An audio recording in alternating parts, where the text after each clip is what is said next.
So I've read you really liked Hugh Jackman's portrayal of Wolverine. I did. Because he's fabulous, Wolverine and Hugh Jackman. How important do you think casting is to comic book movies? Do you think they can make or break them? Oh my God, yes. In any movie. Well, yes, but especially. I mean, not him at first because I hadn't seen him. Although in the very first X-Men film, when you first see him in the fighting cage with his back to you, bare-chested, before he ever turned around, I went, "Oh my God, it's him." The body language was so perfect. He embodies it's him. Yeah, the funny thing is, the first time we met, he looked at me and said, "I'm sorry, I'm so tall," because he's 6'3", which is a foot taller than the Wolverine. And I said, "That's okay. I told you play him short." And I think that's true. I think if you look at the movies, you never realize how tall he is. No, that doesn't even cross my mind. He's 6'3". But the best casting, I mean, he's brilliant. He's wonderful. Best casting ever? Robert Downey Jr. He is Tony Stark. He is Tony Stark. Absolutely. The second they announced that he was playing Stark, I went, "You're done. Anything else you do, you can't go wrong." Because he's perfect, and he is. I mean, he is so absolutely perfect. Yeah, even when he does interviews and stuff, I feel like, oh, you're still Tony Stark. That's just who you are. Exactly.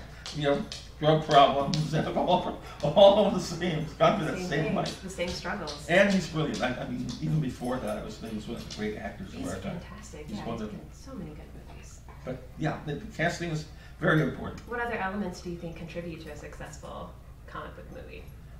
A good script. There's one of my favorite words, verisimilitude.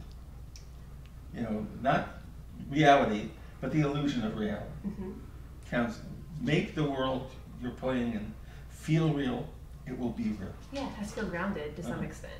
You know, Metropolis, generally work as Metropolis. Gotham, certainly under like Tim Burton, was Gotham. Now he's shot, Christopher Nolan has shot three, hoping the third was extraordinary, but the first two Gothams are in two different cities. They're beautiful, yeah. And yet, at neither time you go, that's a different Gotham City than the last one. It felt like Gotham City.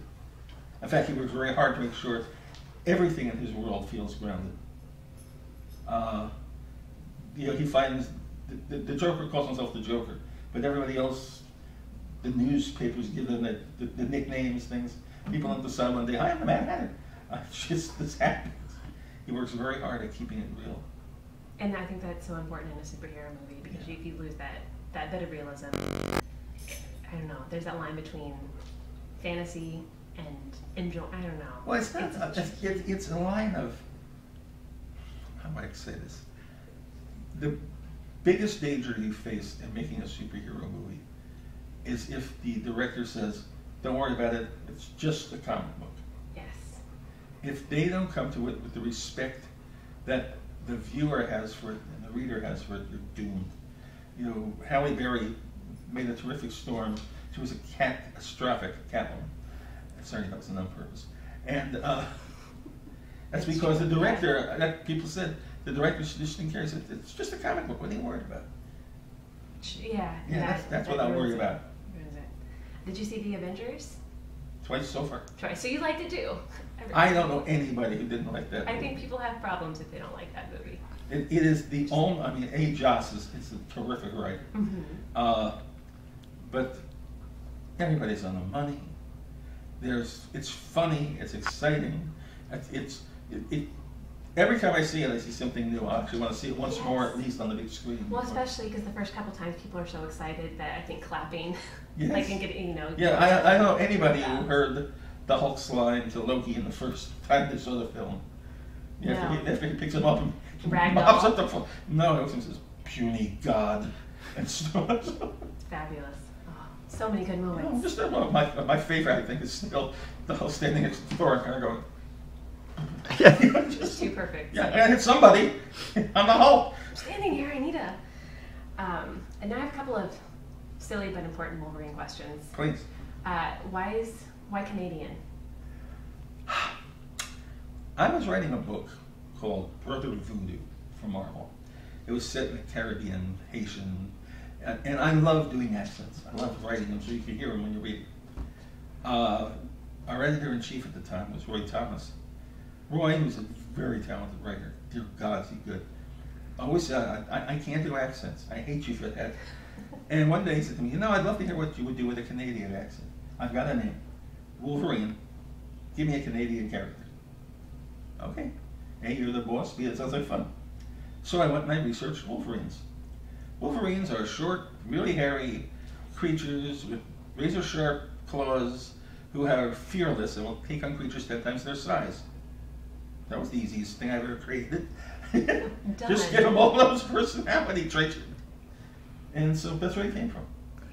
I made him a mutant because we had been talking for months at Marvel about reviving the X-Men, which had flopped the first time after Stan and Jack left it, as an international group like this, or like the Blackhawks, somebody from different countries, because a lot of the Marvel books were selling very well in other countries. And somebody upstairs thought, well, we publish a book that features somebody from this country or that country, some more copies. That was a very conscious decision. It was a very conscious decision. It would have been a much more effective decision if they never told us what countries they were. They never did. They just said, they'll do this. Mix it up. Yeah, so we mixed it up. You know, Dave Cochran was assigned to be the artist. I was assigned to my astonishment to be the writer. I had not expected to be. And we just kind of went through, Dave, God rest him, this notebook full of wonderful sketches of all kinds of characters. He just loved to do this. Could you do something with your shoes? He did this book full of all kinds of characters, and we just sat down one day and said, all right, let's put together a group. What looks good? I love putting together groups because there's a lot of psychology to it. There really is. Yeah, different personalities, different powers. You want to cover a range of different elements of what makes a good team. Yeah. In fact, Storm was an accident. We had a character called, I think, Tempest, who was a guy who had weather powers. And we had this female character who had luck powers called the Black Hat, who was and they just weren't working. And we went through Roy, who was the boss, and said, all right, everything's cool except these two characters suck. And he said, which two? He said, why don't you put them together, make one character out of them? Done. We went, hey, hence Storm. Which is why if you look at those early issues, she has these cat's eyes. Yeah. But we liked them. We didn't want to get rid of that. That was a great part of the visual. Yeah, that's right. Interesting. That's where she came from. But that's where she came out of it. All different kinds of characters. To this day, I don't know if any of the countries we chose were countries where the Marvel books were selling it. And if we accomplished anything they had wanted us to do. Except but you made a fun team regardless. Yes, so and the book did okay. Now, what has it been like to see characters?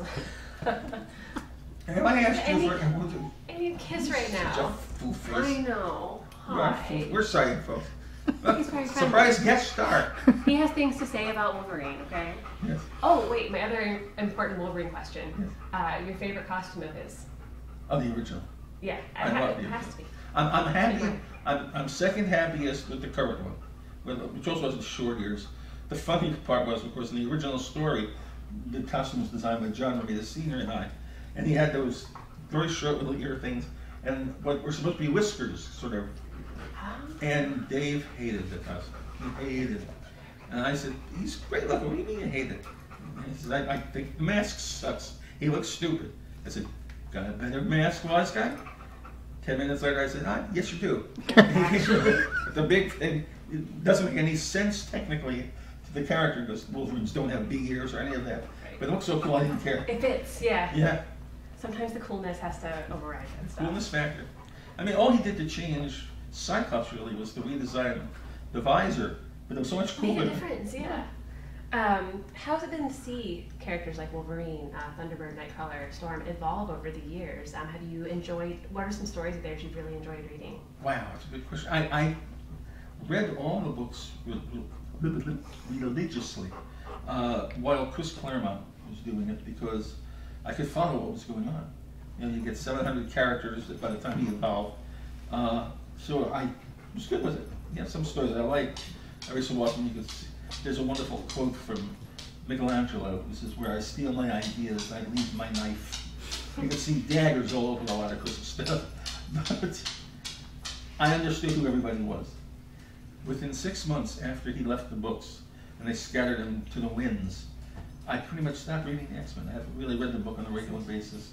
except for when Joss was doing I was going to say the astonishing. Yes. Yeah. Oh. I actually said to him, I said, thank you for bringing back Colossus, because some idiot had killed me before that. No, Colossus is too good. But I don't really read them as much. I intermittently I'll read an issue here or there. Okay. At one point, about 5, 6, 7 years ago, they were about to revamp X Factor. And I had not read the book in months and months and months. And Peter David was going to be taking it over. Peter's a pal and a good writer. I said, all right, I should read the last few issues. Because I'm one of those guys who, as a writer, is fascinated by transition. I will watch episodes of TV series where it announces we're going to lose a major cast member or this or that. Just even watch, just to see how they do it. Because maybe it's something I can take something from right away. So I decided to read the last 2 issues of X Factor before the revamp, before Peter took over and put my character, Jamie Madrox in as the lead and all that. And it was interesting. There were 20-odd characters in the book. At the end of reading 2 issues, I could not tell you the name of one of those 20 characters, the powers of one of those 20 characters, or which side they were on. Not good. No, and I realized that's why I'm not reading these books right now. But it's not an impossible task. No, but that's not worth my time. No. And that's a lot of it. There's so much. There are what, 37 X-Men books? Now, if I were seeing a piece of each of those 37 X-Men, I would be much happier. Keep putting those out. But I don't see money from Marvel except for reprint money, so that's why I like DC. Fair enough. Fair enough. Well, so, I mean, I see money from Swamp Thing. I see money from everything I've ever created. Star Labs, the Human Target, all those things. You know, those quarterly DC chicks come in and they go, thank you. Like, Those no chicks at all coming from Marvel, I don't think that. so we get on 15 minutes there, or was that?